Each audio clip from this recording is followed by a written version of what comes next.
UTV. Also, like we've been telling you, a few additions as far as the F&O market is concerned. Core Projects is one of those stocks.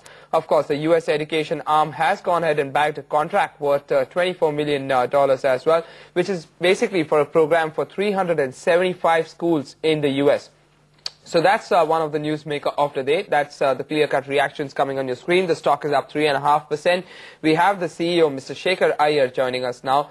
Very good morning to you, Mr. Iyer. If you could give us some details regarding this particular order.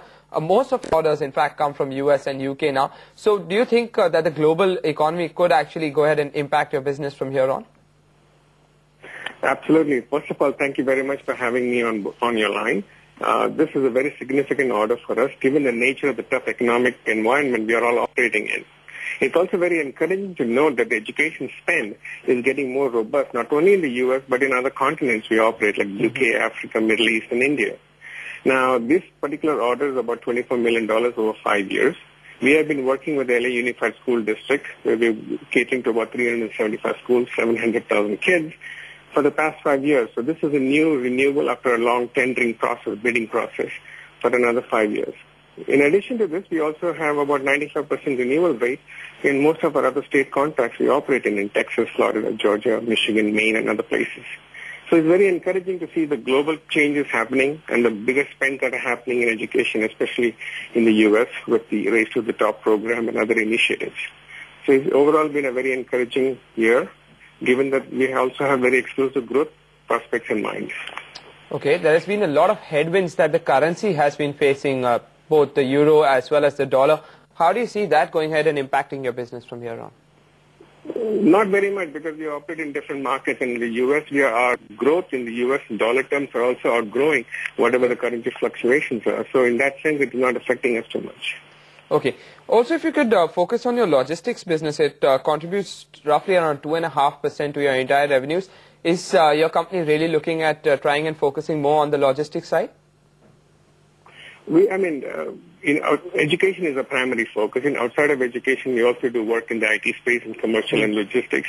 That's a small portion of our overall business. But our major strength is always going to be a focus on education, as an education-centric and a learning company with product-centric offerings that we have. Okay. What about for the fiscal year 2011? How do you see your order book really shaping up? And what is the target that you have set for yourself? And do you see you meeting these targets as well? Oh, absolutely. I think the target we set in fiscal year 2011 is about 1,150 crores. Our order book today is over $100 million. We have renewed several large contracts, not only in the U.S., but also secured very large contracts in India as well. So we feel very comfortable meeting our targets of 1,150 crores with the orders that we have. In addition to the organic growth we have in mind, we're also looking at some other strategic acquisitions that we will be doing in the near future. Okay. Mr. Iyer, just one final word from you as well regarding your FCCB money. Where has that money been put to use? Predominantly, the money that we have from the FCCB is going to be used for some strategic acquisitions we will be doing in markets in the U.S., UK, and other emerging markets. And also for some capex expenses we have in India for these large contracts that we have secured. Okay, Mr. Iyer, thank you so much for joining us today and giving us details regarding the same. That's the management of Core Projects, speaking about the FCCB money as well that they'll be using for further acquisitions, speaking about good growth coming in from the US and UK markets despite the scenario over there. That's the stock of Core Projects. It's been buzzing over the last few days of trade. Today as well is up 3.5%. On that note, we are going to slip into a short little break once again. On the flip side, we'll be discussing and speaking to the management of Balaji Telefilms. Do stay tuned for all the action.